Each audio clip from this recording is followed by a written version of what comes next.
हाँ, नाक थी जब भी देखता था, नाक कट गई जब भी देखता है, नक कटे का भी साक्षी है,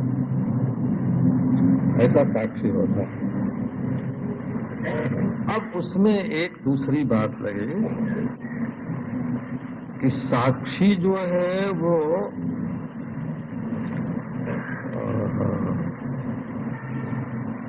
जिस चीज को जहां देख रहा है वो जगह दूसरी है और देखने वाला दूसरी जगह है। देखो, हम यहाँ बैठे हैं और तुम लोगों को नीचे बैठे देख रहे हैं,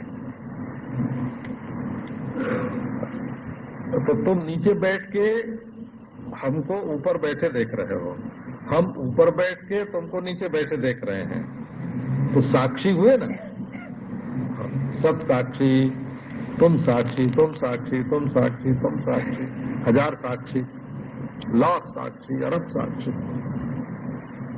बोले नहीं, हाँ हाँ, साक्षी एक है, बुधु।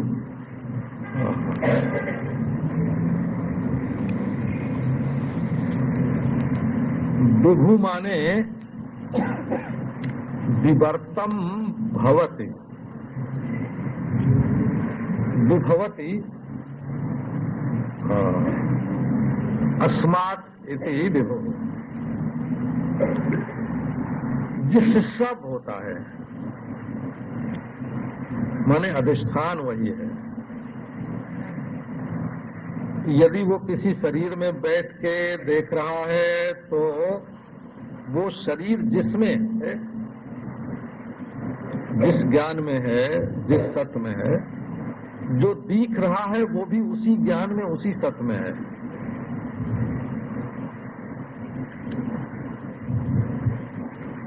देखो, जैसे हम किसी को देखते हैं तो बाहर बैठे बैठे को नहीं देखते हैं, जब वो आंख के रास्ते से दिल के कैमरे में आ जाता है तब हम देखते हैं। या हम आंख के, है ना, आंख के झरोखे से निकल के दिखने वाले के दिल में जाके बैठ जाते हैं तब दिखते हैं। असल में कोई भी दिखेगा तो दिल में आने के बाद दिखेगा। यदि आंख के रास्ते वो चाहे राम हो, चाहे कृष्ण हो, चाहे शिव हो, चाहे ईश्वर हो, चाहे परमेश्वर हो, जब मालूम पड़ेगा तो हमारे कैमरे में प्रतिबिंबित होकर मालूम पड़ेगा। तो देखो, हम आंख बंद करके देख रहे हैं और चाहे खुली आंख से देख रहे हैं, मुरली मनोहर पीतांबरधारी श्याम सुंदर मंद मंद मुस्कुराते हुए हमारे हृदय में नाचते हुए बांसुरी बजा रहे हैं।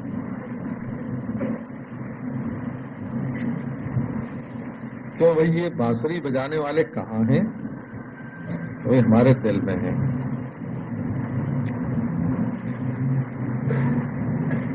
अच्छा, ये स्वामी अनंतानंद जी बैठे हैं तो कहाँ दिख रहे हैं? कि बाहर दरी पर?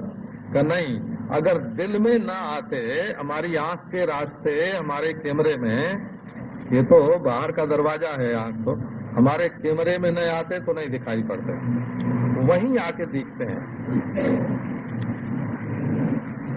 और ये वेदांत की बड़ी मजेदार बात है, इसको साधारण लोग समझते नहीं, जानते नहीं।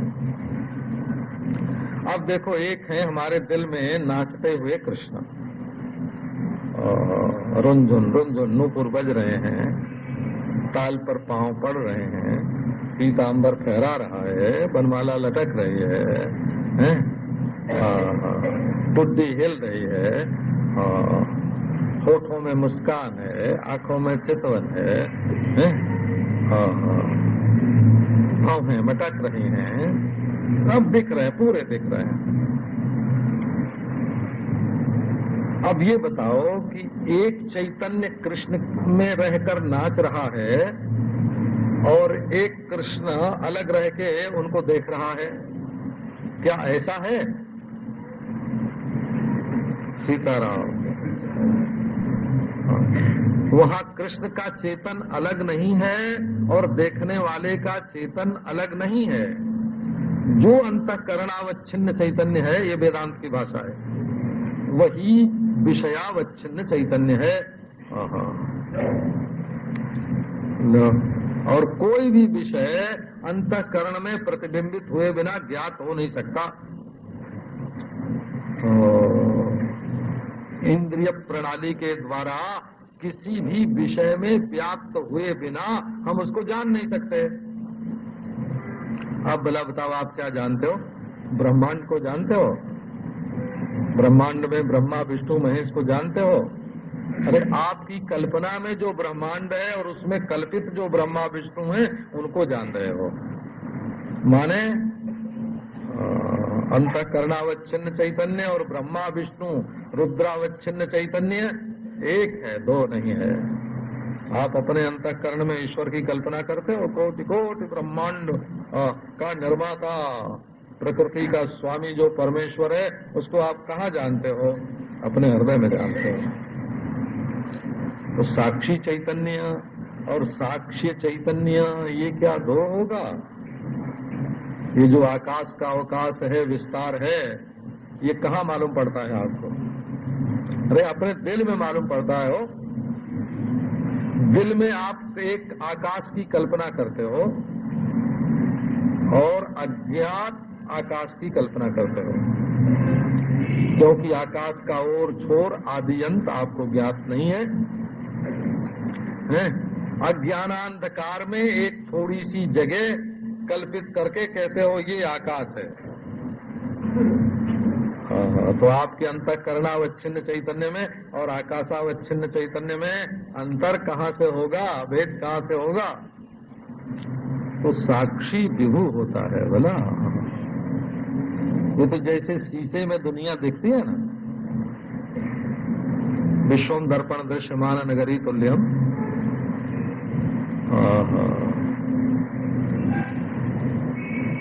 शीशे में एक महल दिख रहा है।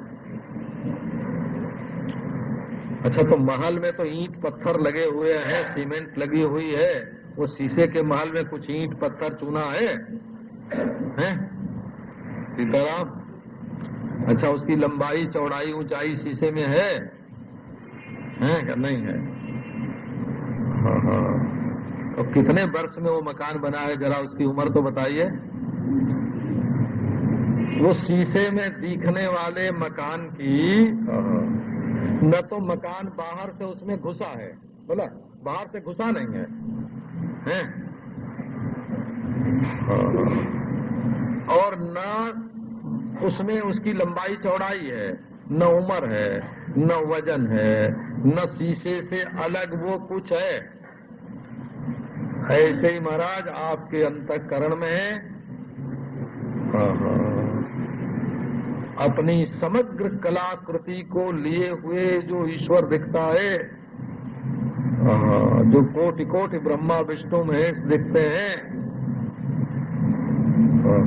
वो शीशे में दिखने वाले के समान है। आप केवल उनके देखने वाले ही नहीं हैं, बल्कि जिस पर्दे पर वो दिख रहे हैं वो पर्दा भी आप ही हैं, है ना? अधिष्ठान भी आप ही हैं। इसको अधिष्ठान और चेतन को हम अलग भूमि में बैठे हैं, आप अलग भूमि में बैठे हैं।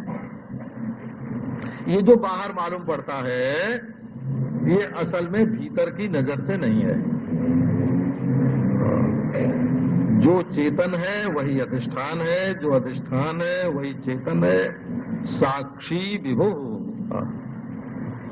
विभु माने अधिष्ठानम, विभवति अस्मात्।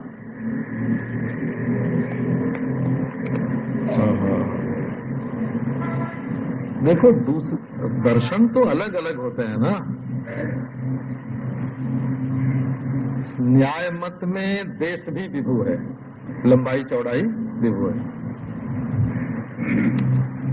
और काल भी विभु है।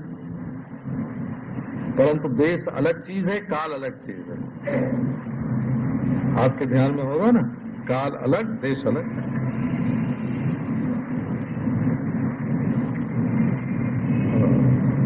देखो, रूमाल अलग चीज है, इसको कितनी देर मैंने मुट्ठी में रखा, ये क्या है? काल है। छोड़ दिया, काल है।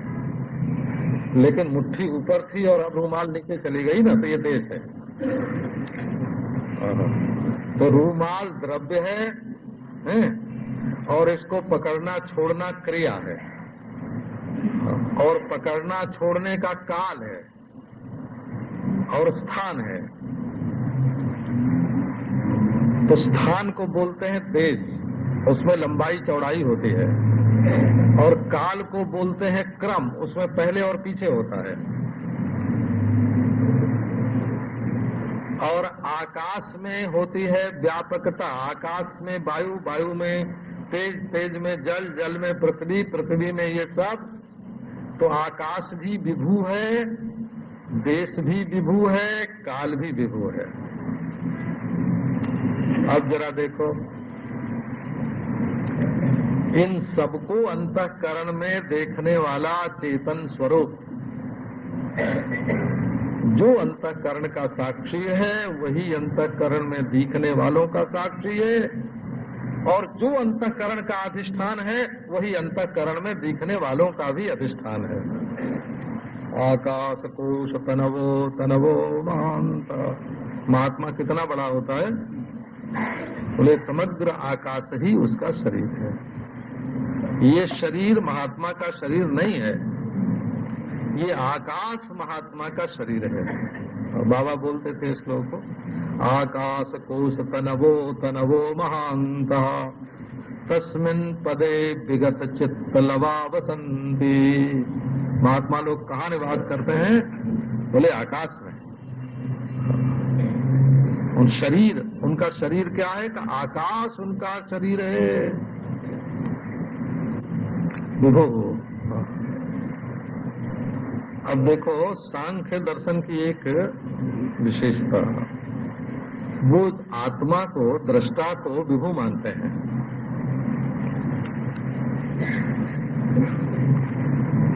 सांख्य मत में आत्मा विभु है, लेकिन अनेक है। मार दिया ना, और गोली मारने लायक बात हो रही है।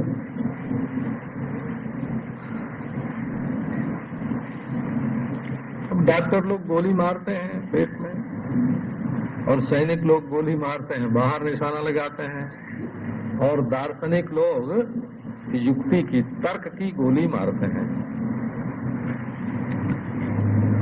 विभु भी हो और अनेक भी हो। भाई देश अलग है, काल अलग है, आकाश अलग है, ये तीनों विभु हैं। कारणत्वेन विभु है आकाश, है ना, निराकारत्वेन विभु है आकाश, और लंबाई चौड़ाई के आधार रूप से देश, और उम्र के आधार के रूप में काल, सब विभु हैं। पर ये आत्मा क्या है? अरे भाई, ये नाचने गाने की चीज नहीं है। बोला, बांध लिया पांव में घुघरू हैं और नाचने लग गए, शिवोहम शिवोहम शिवोहम शिवोहम। क्या थाप पड़ती है तबले पर शिवोहम नाचता है, पांव में घुंघरू के रूप में सब शिवोहम बोलता है। ये विद्या है, ओ विद्या, इसका नाम है ब्रह्म विद्या। ये मनोरंजन नहीं है, इसका नाम है ब्रह्म विद्या।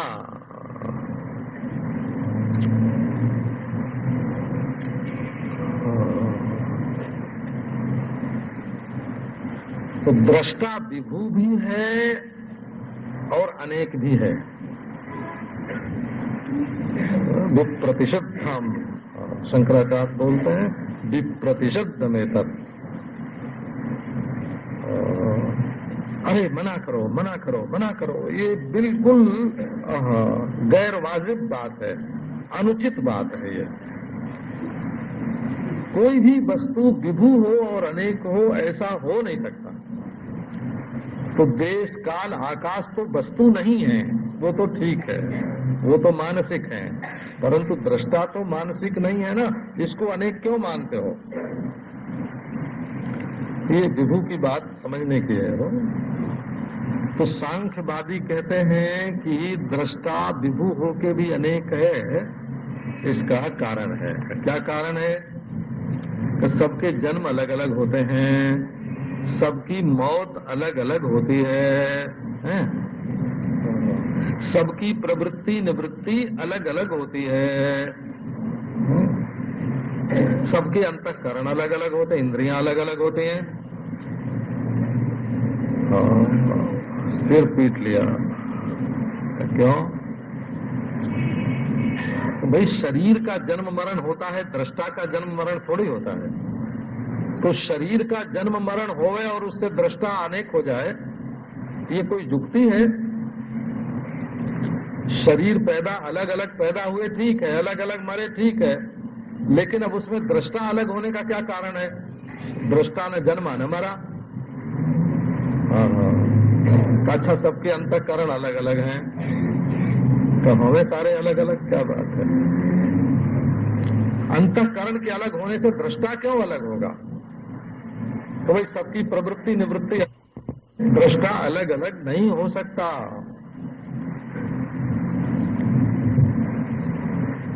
विभु पूर्णः।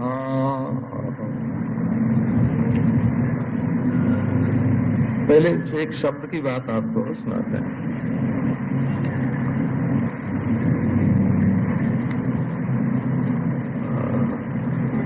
अच्छा, पंच पांच और पंचमा, पांचवा, पांच और पांचवा, पंच और पंचम, चत्वारः और चतुर्थः, षट और षष्ठा, छह और छठा, सप्त सप्तमः, सात और सातवां। इन दोनों शब्दों में अंतर है कि नहीं? इनके अर्थ में फर्क है कुछ कि नहीं? पंच और पंचम, षट और षष्ठ, सप्त और सप्तम, अष्ट और अष्टम, नव और नवम, दस और दसम। ये जो म प्रत्यय हुआ है ना, दसम में, नवम में, अष्टम में, सप्तम में, पंचम में जो म प्रत्यय हुआ है वो क्यों? बोले इसको पूरणार्थक प्रत्यय बोलते हैं। चार थे, ये पांचवा है, माने चार से बार, चार को भरने वाला ये पांचवा है। छह को भरने वाला, छह को पूरा करने वाला हो, छह तो हैं परंतु एक छह को पूरा करने वाला है। पांच पहले से थे, छठे ने उसको, ये छठा है। आपने सुना होगा कि नहीं? हाँ, एक बार चार आदमी घोड़े पर चढ़ के दिल्ली जा रहे थे, वो उनके पीछे पीछे एक सज्जन गधे पर सवार होकर जा रहे थे। तो किसी ने पूछा कि ये कहाँ जा रहे हैं ये लोग? तो जो गधे पर बैठा था ना, उसने छाती ठोंक के बताया, हाँ ये पांचों सवार दिल्ली जा रहे हैं। माने घोड़े वालों के साथ उसने अपने गधे को भी मिला दिया हो। तो एक होता है पूर्ण, और माने पूर्ण करने वाला, और एक होता है पूर्ण। तो ये जो पूर्ण है, ये किसी को पूर्ण करने वाला नहीं है, स्वयं पूर्ण है। पूर्ण और पूर्ण संस्कृत में दो शब्द हैं वो। ये किसी को भरने वाला नहीं है, स्वयं भरपूर है। पूर्ण का अर्थ हुआ स्वयं भरपूर है, किसी दूसरे को भरने वाला नहीं है। लो पूर्ण। जैसे देखो, किसी ने कहा कि रस्सी ने सांप को भर दिया है, और बोले नहीं बाबा, रस्सी परिपूर्ण है, इसमें सांप की पूंछ, की सांप का मुंह, की सांप की आंख, की सांप का पेट है, इनका पूर्ण नहीं है रज्जू, रज्जू ही परिपूर्ण है। हो पूर्ण, सबको सत्ता स्फूर्ति दे, प्रिय पालन पूर्णयो हो। पिपर्ति, पिपर्ति इति पूर्णः। जिसकी सत्ता से दूसरे की सबकी सत्ता मालूम पड़ती है,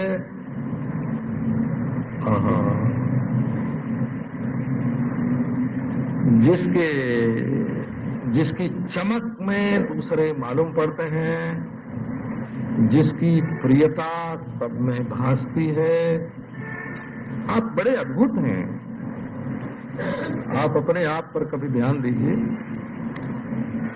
जब आपको क्रोध आता है तो क्या होता है?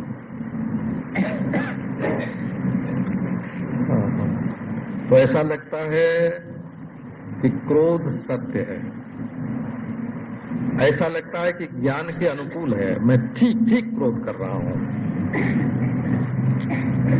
और ये भी मालूम पड़ता है कि इस क्रोध से मुझे प्रसन्नता होगी, बच्चों को जरा डांटेंगे तो मुझे बहुत खुशी होगी। तो क्रोध सच्चा मालूम पड़ता है, क्रोध युक्त मालूम पड़ता है, और क्रोध प्यारा लगता है। उस समय कोई कहे क्या कर रहे हो, तो रोकने वाले को डांट देंगे। ऐसा क्यों होता है? ऐसा होता है कि आप अपनी जगह न बैठ के क्रोध में बैठ गए, तो क्रोध तो थोड़ी देर के लिए आया और सच्चा कहाँ है, फिर चला जाएगा है? और फिर पछतावा होगा कि हाय हाय हमने क्रोध किया। और फिर आप कहोगे कि ये बड़ा अप्रिय हुआ, और जो मैंने उन पर क्रोध करके उनको नाराज कर दिया। तो बाद में आप कहोगे कि क्रोध झूठ मूठ आ गया है, क्रोध हमारी मूर्खता से आ गया है, और क्रोध करके मैंने अपने ही पांव पर कुल्हाड़ी मार ली, अप्रिय कर लिया। ये क्यों, ऐसा क्यों होता है? इसको वेदांत की भाषा में क्या बोलेंगे? आपका क्रोधाकार वृत्ति से तादात्म्य हो गया, आपने अपने मैं को क्रोध के साथ मिला दिया। तो आपकी सच्चाई, आप तो सच्चे हैं, सत्य हैं, और आप ज्ञान स्वरूप हैं, और आप प्यारे हैं। तो आपने जब अपने आप को क्रोध मिलाया, क्रोध से मिलाया, तो क्रोध में जो गुण धर्म नहीं था वो आप वाला उसमें घुस गया। इसको अध्यास बोलते हैं वो। और क्रोध में जो मूर्खता थी, क्रोध में जो जलन थी, क्रोध में जो अनित्यता थी, वो आपने अपने आप में मान ली। इसको वेदांत की भाषा में अध्यास बोलते हैं। अध्यास। जिस समय आप अपने को जिस किसी चीज से मिला देते हैं, वही आपको सच्ची लगने लगती है, उसी में अकलमंदी मालूम पड़ती है, उसी में सुख मालूम पड़ता है। लेकिन जब आप उससे अलग कर लेंगे,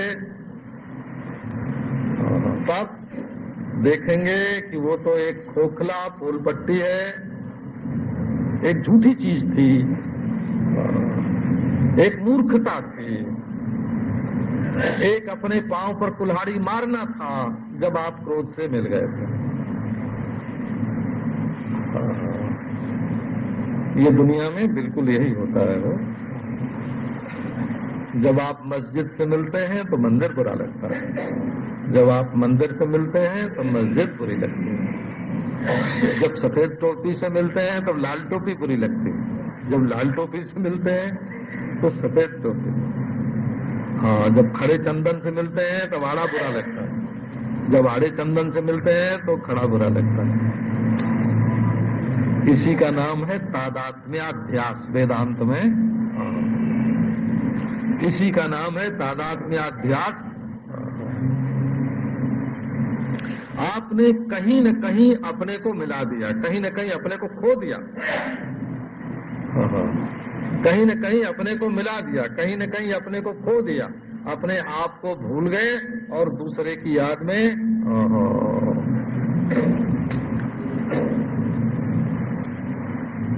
आप अनेक नहीं हैं बाबू, एक हैं। पूर्ण एको मुक्तश्चिदक्रिया। हे भगवान, आपने अपने को कभी चोर बनाया, भले याद न भूल गए होंगे,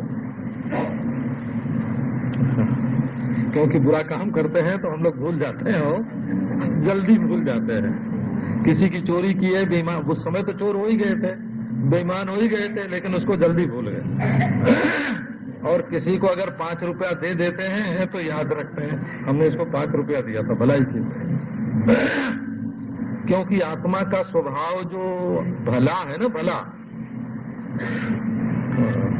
देखो, किसी सत्संगी से पूछें कि तुम सो रहे हो क्या, तो सो रहा होगा तब भी कहेगा ना ना, तन जाएगा वो।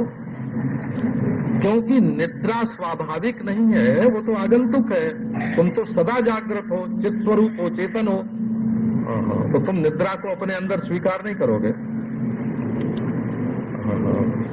अगर कोई कहे तुमने ये बदमाशी की है, बोले नहीं नहीं। हमारे एक बहुत मित्र हैं करोड़पति, तो उनको नहीं नहीं कहने की आदत है। हाँ, उनसे हम बोले हैं कि गाय बहुत बढ़िया, हाँ बहुत बढ़िया प्राणी है, देवता है, गाय के रूप में तो देवता है। तो बोलेंगे नहीं नहीं स्वामी जी, नहीं नहीं। अच्छा, उसके बाद फिर बोला हाँ आप बिल्कुल ठीक कह रहे हैं। ऐसे बोलते हैं। तो किसी किसी की आदत होती है। आप देखो आप क्या हो, आप कभी चोर बने तो कभी साहूकार बने, कभी कामी बने कभी निष्काम बने, कभी छोटे बने कभी बड़े बने, कभी दुखी बने कभी सुखी बने, लेकिन बने और बिगड़े। बना हुआ बन गया, बिगड़ गया, बिगड़ा हुआ बिगड़ गया, बन गया, लेकिन आप एक ही रहे कि नहीं? आप वही एक हो जो दुनिया के मरने पर भी मरता नहीं है, जो दुनिया के पैदा होने पर भी पैदा होता नहीं है। आप वही एक हो जो न कभी सकाम होता है न निष्काम, जो न कभी हिंसक होता है न अहिंसक, जो न कभी लोभी होता है न निर्लोभ, जो न कभी सोता है न कभी जागता है, जो न कभी विक्षिप्त होता है और न समाहित होता है। वही एक, वही एक आप है। आप न दुखी हैं न सुखी हैं, न संजोगी हैं न वियोगी हैं।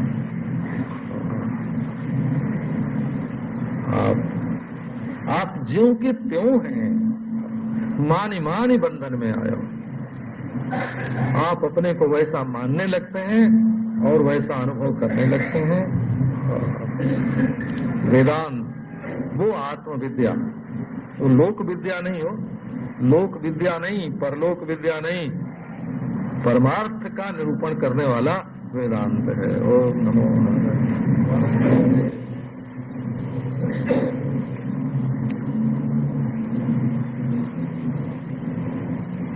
नारायण शब्द का अर्थ है मनुष्य में भगवान।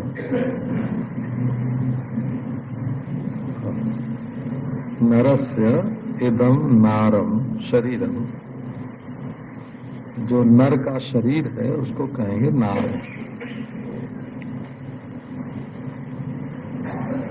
तदेव अयनम जस्य नारम अयनम यस्य असौ नारायण।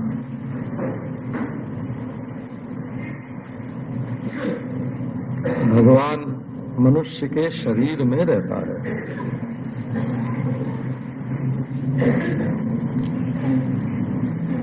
न मानुषात् श्रेष्ठतरम ही किंचित। महाभारत का कहना है कि मनुष्य से बड़ा और कुछ नहीं है। सबसे बड़ी चीज है ये मनुष्य।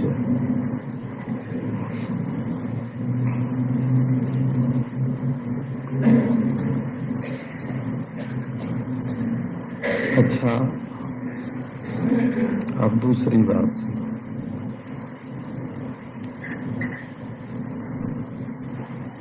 जितना आपकी समझ में पहले से बैठा हुआ है वो तो है ही। आप तो उसके राजा हैं, धनी हैं।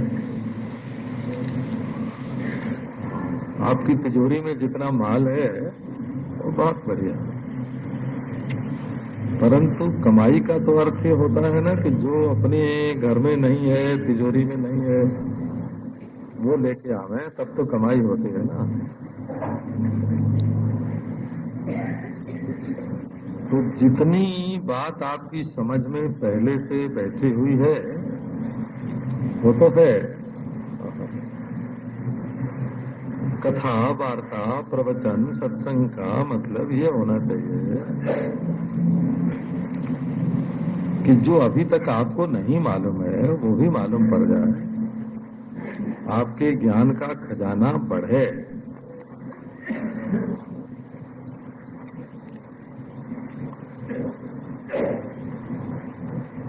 अभी है कि एक दिन में ही करोड़पति हो जाए तो नहीं, उसके लिए धीरे धीरे काम करना पड़ता है, कमाई करनी पड़ती है। तो थोड़ा सत्संग, थोड़ा प्रवचन, थोड़ा स्वाध्याय, थोड़ा चिंतन रोज करते रहना चाहिए। थोड़ी देर ऐसी होनी चाहिए अपने जीवन में जिसमें हम दुनिया का काम छोड़कर बैठ जाएं। माने उस समय हमको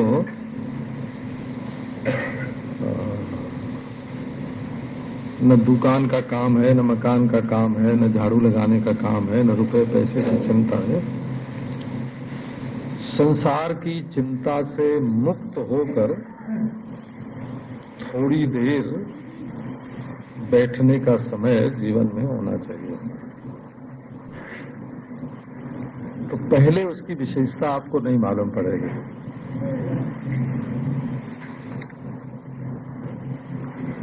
परंतु बाद में उस खाली समय में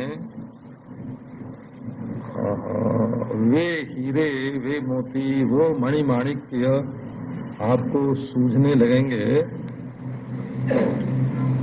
जो वैसे दिखाई नहीं पड़ते हैं। बस अब ये संसार के चिंतन का समय नहीं है, भगवान के चिंतन का समय है। तो आप खाली न बैठ सकें तो जप करें। वो संसार का काम नहीं है, उसमें आपके मन में नई नई बातें आवेंगी। जप करना संसार का काम नहीं है। वो तो जिस परिपूर्ण परमेश्वर का आप नाम लेते हैं उसको निरावरण करने की युक्ति है।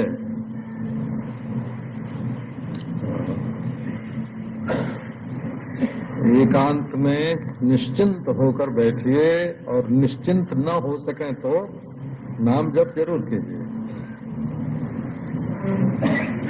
नाम नामी को खींच लेता है।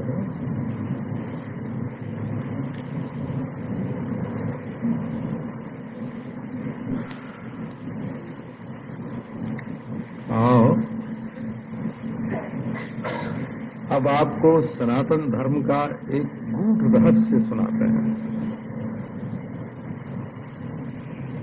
गूढ़ माने गुरु जिसको कान ढक के बतावे हो। गु माने गुरु और ढा माने ढकना, गूढ़।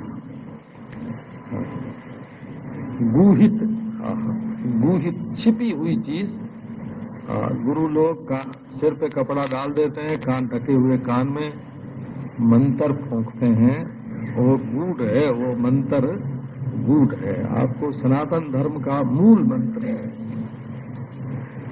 सुनाता हूं। नहीं तो भला आप किसी ईसाई मुसलमान से पूछ आइए, वो सालग्राम की बटिया को, गोली को और नर्मदा के शिवलिंग को कभी ईश्वर मानने को राजी होगा? कोई भी ईसाई मुसलमान।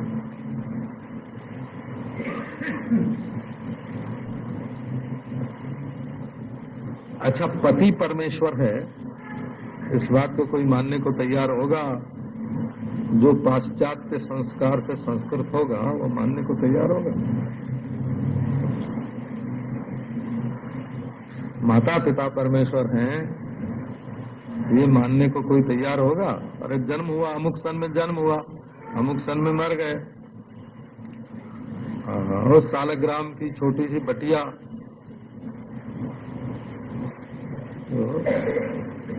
ईश्वर का रहस्य अत्यंत निगूढ़ होता है।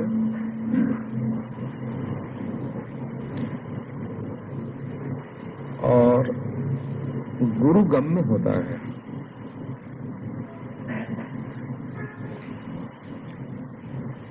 ये नहीं कि अपने मन से चाहे जो उटपटांग सोच के बैठा लिया, ईश्वर ऐसा है, ऐसा है, ऐसा है। ईश्वर कहाँ रहता है? कि सातवें आसमान में रहता है। तो ये छठे, पांचवें, चौथे आसमान में कौन रहता है? शैतान रहता है। ईश्वर निराकार है तो साकार कौन है? शैतान है।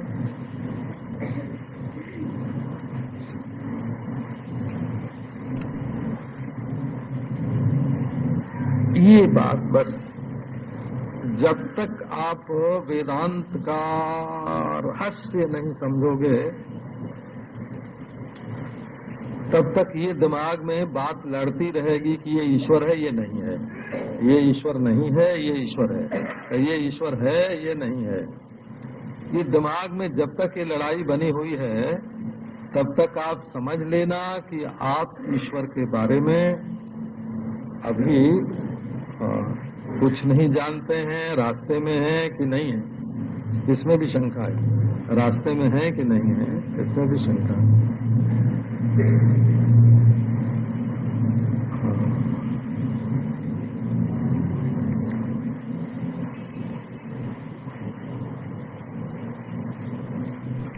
तो गुरु ईश्वर है, माता पिता ईश्वर है, पति ईश्वर है, बालक ईश्वर है, वो सालग्राम की बटिया ईश्वर है, वो नर्मदेश्वर ईश्वर है। पार्थिव पूजा करते हैं कि नहीं? पार्थिव पूजा, माटी के शिवलिंग बनाते हैं, वो मिट्टी के। पार्थिव, पार्थिव माने मिट्टी के। एक सदाशिव और 11 रुद्र उनके आस पास, और सांप वाप लपेट के माटी का बनाते हो और रोज पूजा करके और फिर डाल देते हैं, लेकिन वो ईश्वर है। ये जो हम लोग वेदांत की बात करते हैं ना, ये इसलिए नहीं कि आप ईश्वर को सातवें आसमान में समझें, कि निराकार समझें, कि निर्गुण समझें। इसलिए सुनाते हैं कि आप ईश्वर को अपने जीवन में समझें। बोला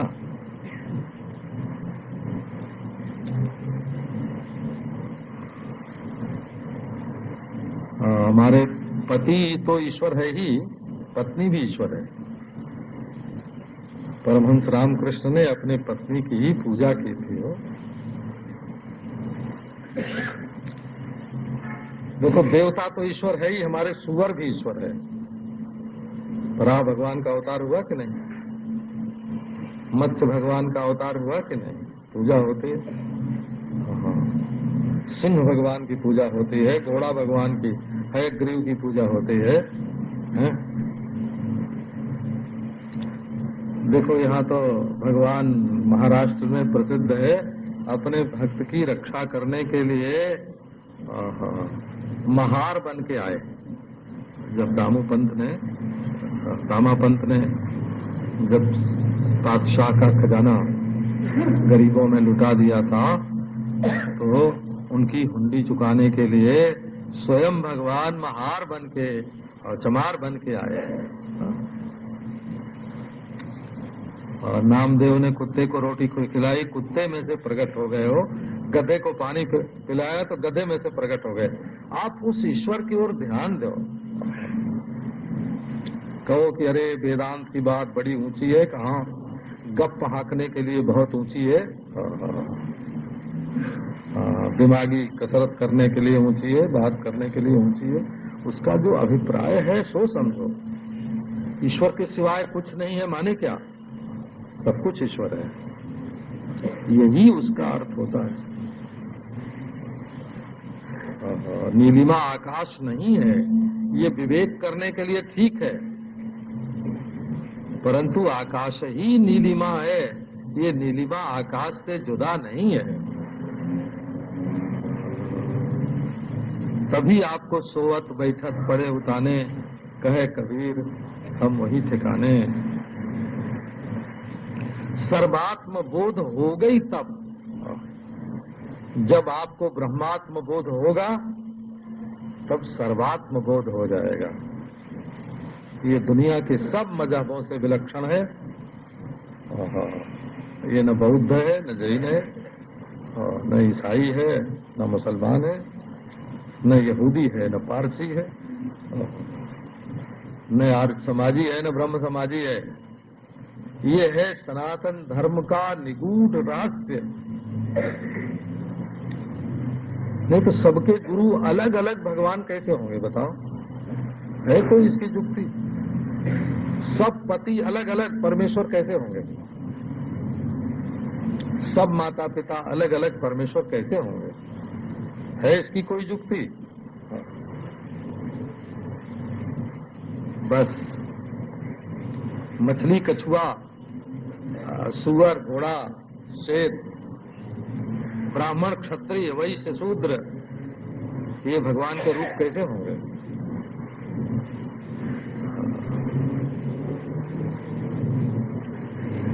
तो जिस भूमिका पर सनातन धर्म की मर्यादाएं स्थित हैं, उनका मूल क्या है? उनका मूल है पूर्णः। आत्मा साक्षी विभुः पूर्णः एको मुक्तश्चिदक्रियः। ये सारी साधनाओं का, धर्मों का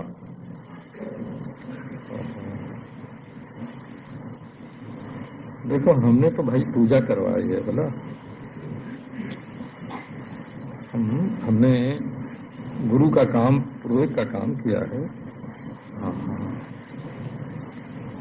तो किसी के घर पूजा करवाने जाते तो गोबर की गौरी बनाते, उसके सिर पर रुई रखते, उस पर रोली कुमकुम चढ़ाते, सुपारी में रक्षा लपेट के हैं, गणपति बनाते। गोबर की गौरी, सुपारी के गणेश हैं, हमने बना के बहुत पूजा करवाई। पर उस समय ये बात समझ में नहीं आती थी। देखो, परमेश्वर तो सब है, आप इस बात को ध्यान में लो, परंतु हमारे हृदय में परमेश्वर बुद्धि नहीं है। कमी जो है ना, वो बुद्धि की है। माने ईश्वर तो है सब, परंतु हमारी समझ जो है, समझ अधूरी है। ईश्वर अधूरा नहीं है। वेदांत है हो वेदांत। अगर ये बात आपकी समझ